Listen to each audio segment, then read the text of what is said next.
आप सभी विद्यार्थियों का एक बार फिर से बहुत बहुत स्वागत है मेरे चैनल पर।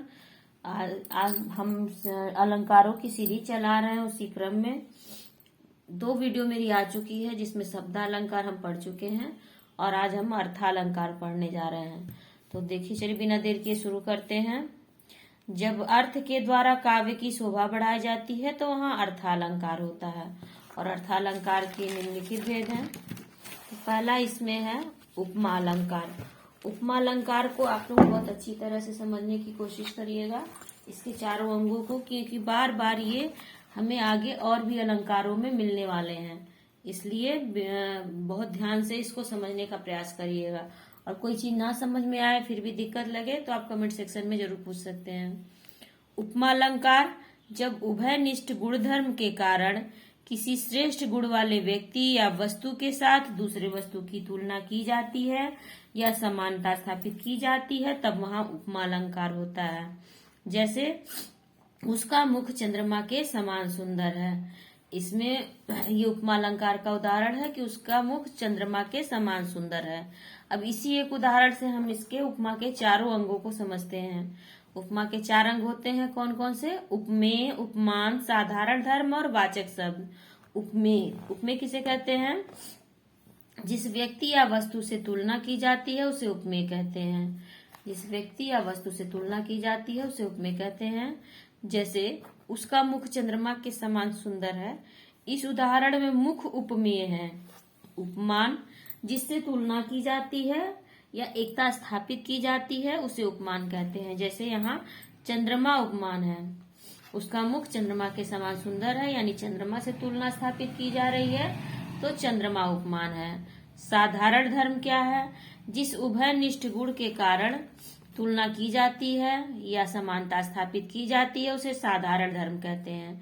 सुंदरता यहाँ पर साधारण धर्म है। वाचक शब्द क्या है? जिस शब्द के द्वारा तुलना की स्थापित की जाती है या समानता स्थापित की जाती है उसे वाचक शब्द कहते हैं। जैसे समान, इस उदाहरण में उसका मुख चंद्रमा के समान सुंदर है, तो यहाँ पर समान शब्द जो है ये वाचक शब्द है। हम देखिए, वाचक शब्दों के द्वारा ही आप उपमा अलंकार को समझ सकते हैं, पहचान सकते हैं परीक्षा में। जैसे सी, सा, सम, सरिस, सदृश, समान, इव, जैसा आदि शब्द आपको मिले जिससे समानता स्थापित की जा रही है तो वो सीधे सीधे उपमा अलंकार होगा। यही उपमा अलंकार को पहचानने की ट्रिक है। उपमा अलंकार के 3 भेद होते हैं। 3 भेद कौन कौन से? पहला है पूर्ण उपमा। जब किसी काव्य में उपमा के चारों अंग उपस्थित होते हैं तब वहां पे पूर्ण उपमा अलंकार होता है। उदाहरण देखिए, पीपर पात सरिस मन डोला। यहाँ पीपर उपमान है, सरिस वाचक शब्द है, मन उपमेय है और डोला साधारण धर्म है। यानी पीपल के पत्ते के समान मन डोल रहा है, मन विचड़ कर रहा है। मोम सा तन घुल चुका, अब दीप सा मन जल चुका। तो मोम यहाँ पर तन और मन यहाँ पर उपमेय है। उपमान है मोम और दीप। वाचक शब्द है सा दोनों ही पंक्तियों में। और साधारण धर्म है घुल चुकना और जल चुका। घुल चुका, जल चुका, अर्थात उपमा के चारों अंग उपस्थित हैं, अर्थात यहाँ पर पूर्ण उपमा अलंकार है। अगला उदाहरण, एक और उदाहरण देख लीजिए उपमा का। महंगाई बढ़ रही निरंतर, ध्रुपद सुता के चीर सी। बेकारी बढ़ रही निरंतर, चीरती अंतर मन को तीर सी। तो एक ये बहुत अच्छा उदाहरण ये भी है उपमा का। अगला देखते हैं लुप्त उपमा अलंकार। जब उपमा के चारों अंगों में से कोई एक अंग अनुपस्थित होता है तब वहां लुप्त उपमा अलंकार होता है। जब उपमा के चारों अंगों में से कोई अंग अनुपस्थित होता है तब वहां लुप्त उपमा अलंकार होता है। उदाहरण, कालिका सी किलक कलेऊ देत काल को। अर्थात कालिका यहाँ उपमान है, वाचक शब्द यहाँ पर सी है और किलक जो है साधारण धर्म है, तो यहाँ पर उपमेय अनुपस्थित है। अगला उदाहरण देखिए, भोगी कुसुमायुध योगी सा बना दृष्टिगत होता है। भोगी कुसुमायुध यहाँ पर उपमान है, सा वाचक शब्द है और दृष्टिगत साधारण धर्म है, यहाँ भी उपमेय अनुपस्थित है। कमल के समान सुंदर, कमल के समान, कमल यहाँ पर उपमान है, और समान साधारण धर्म वाचक शब्द है, और सुंदर साधारण धर्म है। यहाँ भी उपमेय अनुपस्थित है, अर्थात यहाँ भी लुप्त उपमा अलंकार है। कुंद इंदु सम देह, कुंद यहाँ पर उपमान है, समवाचक शब्द और देह उपमेय है। यहाँ पर साधारण धर्म धवलता अनुपस्थित है, अर्थात लुप्त उपमा अलंकार है। चंद्र सामुख है, यहाँ साधारण धर्म सुंदरता अनुपस्थित है, लुप्त उपमा अलंकार है। तरुण अरुण बारिज नयन, यहाँ पर वाचक शब्द अनुपस्थित है, अतः यहाँ लुप्त उपमा अलंकार है। अगला देखते हैं तीसरा भेद उपमा का, मालोपमा अलंकार। जब एक उपमेय के लिए कई उपमान दिए जाते हैं तब वहां मालोपमा अलंकार होता है। जैसे एक साथ कई उपमानों की योजना करने से उपमानों की एक माला सी बन जाती है, अतः वहां पर मालोपमा अलंकार हो जाता है। जैसे देखिए उदाहरण, पन्नग समूह में गरुड़ सदृश, तृण में विकराल कृशानु सदृश, राड़ा भी रण में कूद पड़ा घन अंधकार में भानु सदृश। यहाँ राणा प्रताप एक उपमेय के लिए गरुड़, कृशानु, अग्नि सभी का एक साधारण धर्म कूद पड़ना बताया गया है, अतः यहाँ पर मालोपमा अलंकार है। अगला उदाहरण देखते हैं मालोपमा अलंकार का एक और उदाहरण, बहुत ही सुंदर उदाहरण है ये। इंद्र जिमी जम्ब पर, बाणव सुअम्ब पर, कान जिमी कंस पर, तेज तंब अंश पर, जो सहस्र बाहु है पर, सहस्र बाहु पर, राम द्विज राज है, त्यो मलक्ष वंश पर, शेर शिवराज है। शिवराज भूषण किसकी रचना है बताइएगा आप लोग। इंद्र जिमी जम्ब पर, बाणव सुअम्ब पर, कान जिमी कंस पर, तेज तंब अंश पर, जो सहस्र बाहु पर, राम द्विज राज है, त्यो मलक्ष वंश पर, शेर शिवराज है।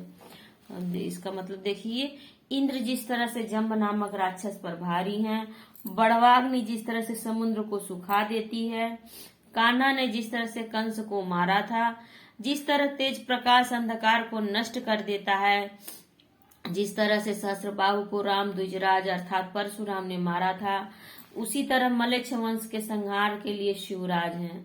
तो एक शिवराज के लिए इतने सारे उपमान गढ़े गए, अतः यहाँ पर इससे उपमानों की एक माला सी बन गई, अर्थात यहाँ पर मालोपमा अलंकार है।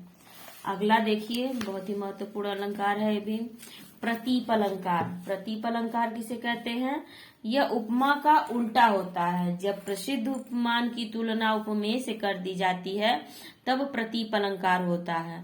प्रतीप का अर्थ होता है उल्टा। प्रतीप का क्या अर्थ होता है उल्टा? ये प्रश्न पूछा जा सकता है परीक्षा में। प्रतीप का अर्थ, तो प्रतीप का अर्थ होता है उल्टा। उपमा अलंकार का उल्टा होता है प्रतीप अलंकार। ठीक है, उल्टा मतलब जब उपमेय को उपमान बना दिया जाए। ठीक है, जैसे उदाहरण देखिए, समझ में आएगा ज्यादा। चंद्रमा सीता के मुख के समान सुंदर है। देखिए अब यहाँ सीता के मुख की तुलना चंद्रमा से नहीं की जा रही, चंद्रमा की तुलना सीता के मुख से की जा रही है। उपमेय को उपमान बना दिया गया है, तो यहाँ पर प्रतीप अलंकार हो गया। उदरी नहाए जमुन जल जो शरीर समश्याम। जमुना का जल काला होता है और शरीर श्याम का शरीर मतलब काला, इसको भी काला कहा जाता है। लेकिन उदरी नहाए जमुन जल जो शरीर समश्याम, यहाँ भी उल्टा कर दिया गया है, तो यहाँ भी प्रतीप अलंकार है। ये देखिए अगला उदाहरण, उस तपस्वी से लंबे थे देवदारू दो चार खड़े। बताइए तपस्वी खड़ा रहेगा कि देवदारू खड़े रहेंगे? देवदारू अर्थात एक वृक्ष का नाम है। तो यहाँ तपस्वी के खड़े होने की तुलना देवदारू के वृक्षों से कर दी जा रही है, तो यहाँ भी उल्टा कर दिया गया, प्रसिद्ध उपमान को उल्टा कर दिया गया, अर्थात यहाँ पर भी प्रतीप अलंकार है। अगला देखिए, उपमेय उपमा अलंकार। प्रतीप प्लस उपमा बराबर उपमेय उपमा, अर्थात प्रतीप तथा उपमा अलंकार को मिलाकर उपमेय उपमा अलंकार बन जाएगा। अभी आपको समझ में आएगा उदाहरण देखने पर। मुख सम चंद्र चंद्र सम मुख। देखिए मुख की तुलना चंद्र से, चंद्र की तुलना मुख से कर दी गई, तो उपमेय उपमा अलंकार हो गया। बहुत ही आसान है, जितना सुन के लग रहा था पढ़ के कि कठिन है, पर ये बहुत आसान है। देखिए सारी बिच नारी है कि नारी बिच सारी है, तो उपमेय को उपमान, उपमान को उपमेय, दोनों बातें दो बार कह देना, एक दूसरे के ऊपर आरोप कर देना, ये हो गया उपमेय उपमा अलंकार। अगला हमारा अलंकार है व्यतिरेक अलंकार। व्यतिरेक अलंकार जहां उपमेय को उपमान से श्रेष्ठ बताया जाए और उसका कारण भी दिया जाए, वहां व्यतिरेक अलंकार होता है। कुछ स्थितियों में बिना कारण के भी उपमेय को उपमान से श्रेष्ठ बताया जाता है, वहां भी व्यतिरेक अलंकार होता है। ठीक है, जहां उपमेय को उपमान से श्रेष्ठ बताया जाए। अब यहाँ भी उल्टा ही चल रहा है, लेकिन उपमेय उपमा में क्या था, उपमेय को उपमान, उपमान को उपमेय, दोनों बातें वहां की जाती थी। पर यहाँ पर क्या है, व्यतिरेक अलंकार में जहाँ उपमेय को उपमान से श्रेष्ठ बता दिया जाए और उसका कारण भी दिया जाए, वहां व्यतिरेक अलंकार होता है। कुछ स्थितियों में बिना कारण दिए भी श्रेष्ठ बता दिया जाता है, तब भी व्यतिरेक अलंकार होगा। उदाहरण देखिए, ज्यादा समझ में आएगा। बहुरी विचार कीन्ही मन माही, सिय वचन सम हिम कर नाही। अर्थात मन में बार बार विचार किया और देखा कि सीता के वचन के समान चंद्रमा भी शीतल नहीं है। तो प्रसिद्ध उपमान को क्या कर दिया, इस चंद्रमा की शीतलता की तुलना सीता से कर दी गई, सीता के वचन से कर दी गई। मतलब सीता का वचन भी उतना शीतल, अरे चंद्रमा में भी उतनी शीतलता नहीं है जितना सीता का वचन जितना शीतल है, हिमकर है। तो उल्टा कर दिया गया है, अर्थात यहाँ पर व्यतिरेक अलंकार है और श्रेष्ठ बताया गया है सीता के वचन को। भूपति भवन सुहाय सुहावा, सुरपति सदनन पटतर आवा। अर्थात राजा दशरथ का महल इतना सुंदर शोभायमान है कि उसके आगे इंद्र का महल भी हीन दिखता है। मतलब इंद्र के महल की तुलना में दशरथ का महल ज्यादा शोभायमान बताया गया है, अतः यहाँ भी व्यतिरेक अलंकार होगा। अगला देखिए उदाहरण, साधु ऊंचे शैल सम किंतु प्रकृति सुकुमार। साधु जो ऊंचे शैल के समान अर्थात ऊंचे पर्वत के समान होते हैं, यहाँ सज्जनों को पर्वतों के समान ऊंचा बताया गया है, जबकि पर्वतों की प्रकृति कठोर होती है परंतु सज्जनों की प्रकृति कोमल होती है। यहाँ भी आपका व्यतिरेक अलंकार होगा। अगला उदाहरण देखिए, ये परीक्षा में पूछा भी जा चुका है। जन्म सिंधु पुनि बंधु विष, दिन मलिन सकलंक, सिय मुख समता पाव किमी, चंद बापुरो रंक।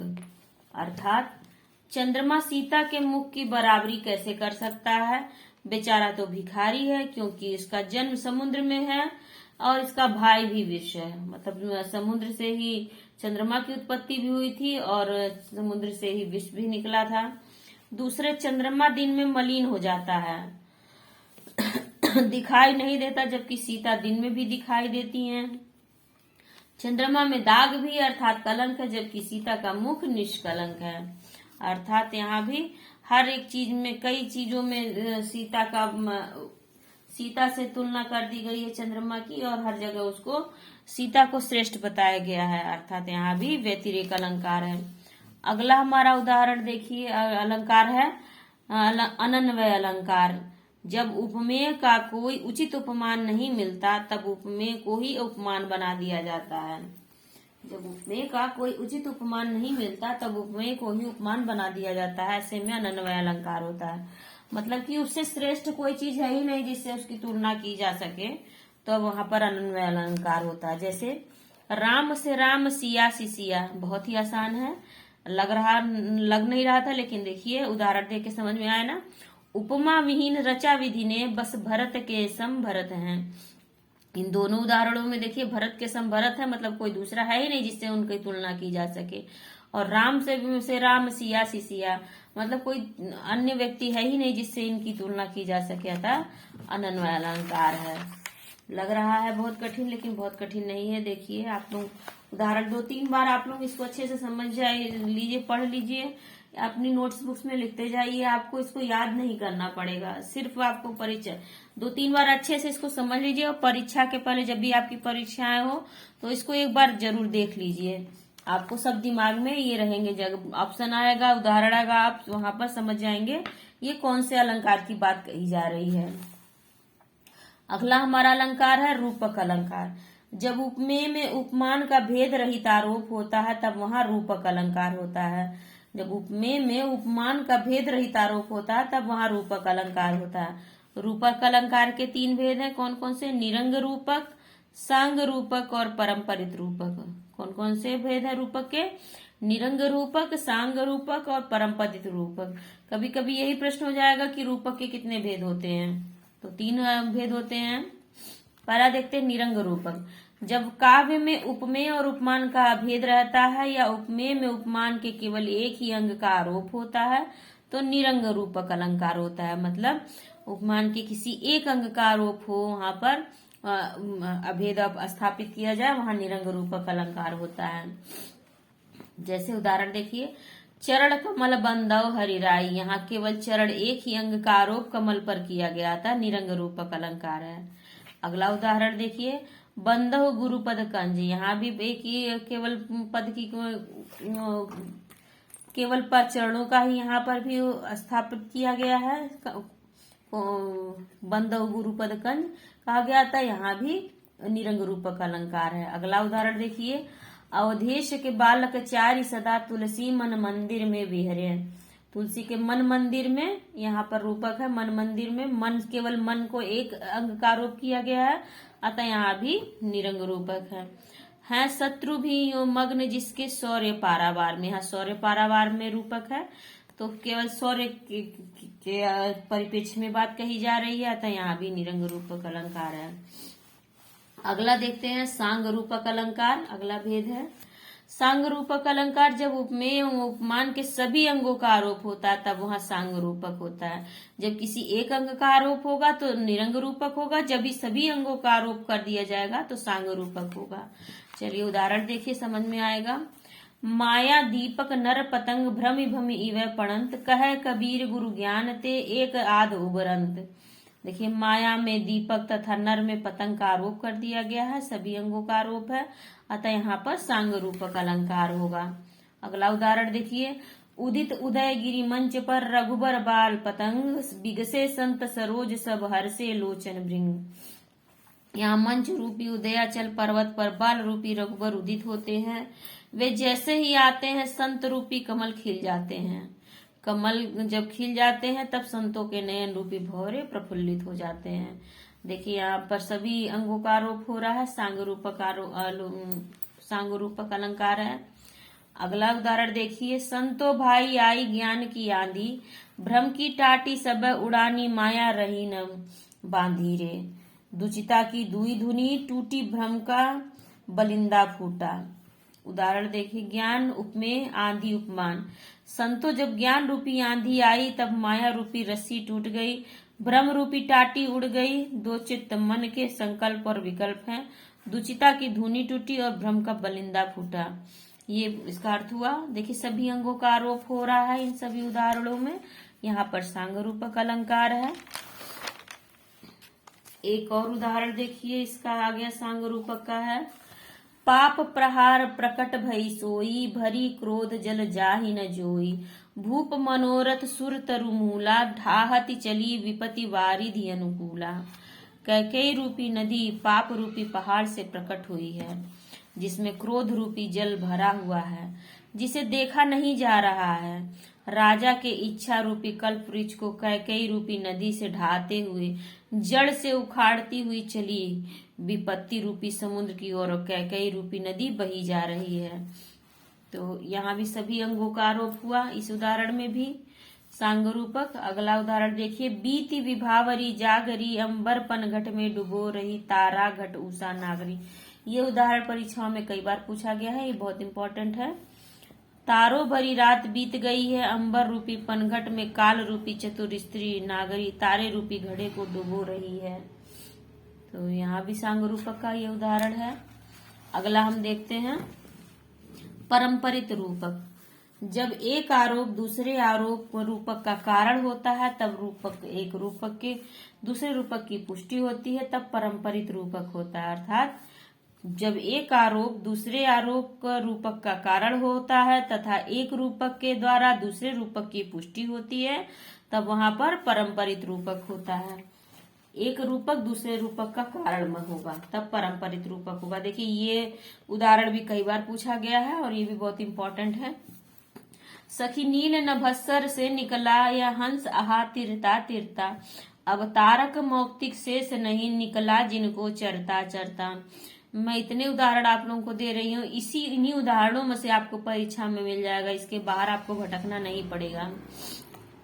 नभ रूपी सरोवर से तारे रूपी मोती शेष नहीं है, रह गए हैं या समाप्त होते जा रहे हैं, क्योंकि उनको हंस रूपी सूर्य चुगता जा रहा है। अर्थात एक रूपक का कारण दूसरा रूपक है, यहाँ पर पारंपरिक रूपक है।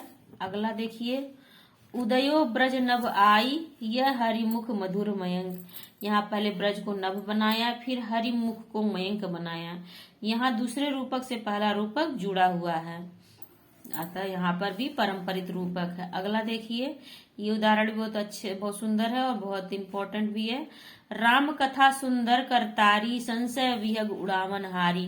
राम कथा ऐसी सुंदर करतारी है जिसमें संशय रूपी विहग उड़ जाते हैं। यहाँ भी पहला रूपक दूसरे रूपक की पुष्टि होती है, एक पहले रूपक से या दूसरे रूपक के का कारण पहला रूपक है, अतः यहाँ भी आपका पारंपरिक रूपक है।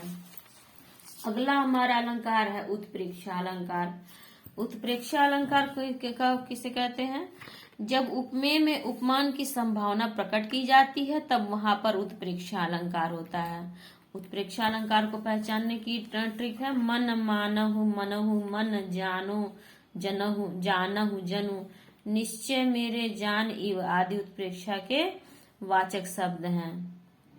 कौन कौन से? अगर आपको ये शब्द मिलते हैं दोहे में, सोठे में, जिस पद में, काव्य में, तो यहाँ पर उत्प्रेक्षा अलंकार होगा 100%। जैसे मन मानहु मनहु मन जानो जानहु जनु निश्चय मेरे जान इव आदि उत्प्रेक्षा के वाचक हैं, शब्द हैं। देखिए उत्प्रेक्षा के भी कितने भेद होते हैं? उत्प्रेक्षा के 4 भेद होते हैं, वस्तुत्प्रेक्षा, हेतुत्प्रेक्षा, फलोत्प्रेक्षा और गम्योत्प्रेक्षा। वस्तुत्प्रेक्षा कब होती है? जब प्रस्तुत उपमेय में अप्रस्तुत उपमान की कल्पना की जाती है तब वहां पर वस्तुत्प्रेक्षा अलंकार होता है। जब प्रस्तुत उपमेय में अप्रस्तुत उपमान की कल्पना की जाती है तब वहां पर उत्प्रेक्षा अलंकार होता है। उदाहरण देखिए, सोहत ओढ़े पीतपट श्याम सलोने गात मनहु नील मणि शैल पर आतप पर्यो प्रभात। देखिए यहाँ मनहु शब्द मिल गया पहला, और वस्तुत्प्रेक्षा अर्थात जब उपमेय में अप्रस्तुत उपमान की कल्पना की जाती है तब वहां पर वस्तुत्प्रेक्षा होता है। अर्थात उदाहरण देखिए, अर्थ देखिए इसका, श्याम अर्थात कृष्ण ने अपने सावले शरीर पर पीले वस्त्र धारण किए हैं तो ऐसा लगता है मानो नीले मणि के पर्वत पर सुबह की पहली पीली पीली धूप पड़ रही है। तो यहाँ पर वस्तुत्प्रेक्षा हो गया। एक और उदाहरण देखिए वस्तुत्प्रेक्षा का, जान पड़ता नेत्र देख बड़े बड़े हीरकों में गोल नीलम है जड़े पद्य रागों से अधर मानो बने मोतियों से दांत निर्मित हैं घने। उदाहरण अर्थ देखिए, प्रस्तुत नेत्र आदि में अप्रस्तुत हीरों में जड़े नीलम आदि की संभावना की गई है। जान पड़ता है मानो वाचक शब्द है यहाँ पर। यहाँ पर भी वस्तुत्प्रेक्षा हो गया, उदाहरण हो गया जब प्रस्तुत उपमेय में अप्रस्तुत उपमान की कल्पना की जाती है, प्रस्तुत नेत्र में अप्रस्तुत हीरो में जड़े नीलम की संभावना व्यक्त की गई है, अतः वस्तुत्प्रेक्षा है। अगला देखिए, अगला अलंकार हेतुत्प्रेक्षा। हेतुत्प्रेक्षा जब हेतु कारण न हो उसे भी वहां कारण मान लिया है तब वहां हेतुत्प्रेक्षा अलंकार होता है।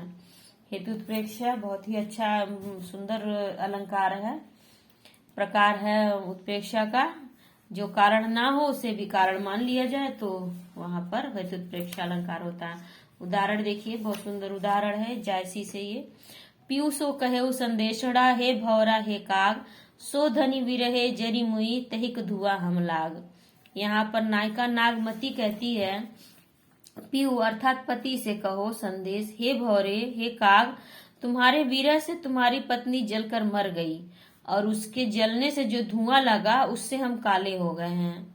यहाँ भौरे और कौवे का काला होने के लिए नायिका को जलने से काला होना माना गया है, जबकि ये प्रकृति है, मतलब खुद से नेचुरली वो काले होते हैं, लेकिन जो कारण नहीं है उसे भी यहाँ पर कारण माना जा रहा है, अर्थात यहाँ पर हेतुत्प्रेक्षा अलंकार है। अगला देखिए, अगला उदाहरण भी इसी का है। तो उत्प्रेक्षा का विनत सुकनासा का घर ध्यान बन गए पुष्प पलाश अराल। विनत सुकनासा का धर ध्यान बन गए पुष्प पलाश अराल।